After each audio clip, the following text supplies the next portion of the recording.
এই রাতের মধ্যে 4 রাকাত নামাজ পড়বেন, 2 রাকাত করে প্রতি রাকাতে 11 বার সূরা ইখলাস পড়বেন।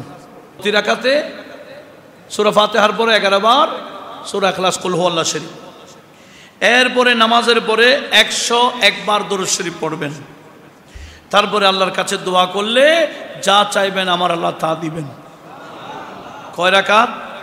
4 রাকাত নামাজ, প্রতি রাকাতে সূরা ফাতিহার পরে 11 বার করে কি কুল হুয়াল্লাহ শরীফ। এটা তো বেশি কঠিন না। অসুস্থ ব্যক্তিদের জন্য একটা আমল দিচ্ছি, যারা নিজে অসুস্থ বা কেউ অসুস্থ ঘরের মধ্যে 101 বার দরুদ শরীফ পড়বেন, আর 41 বার সূরা ফালাক এবং সূরা নাস পড়বেন। কি বললাম?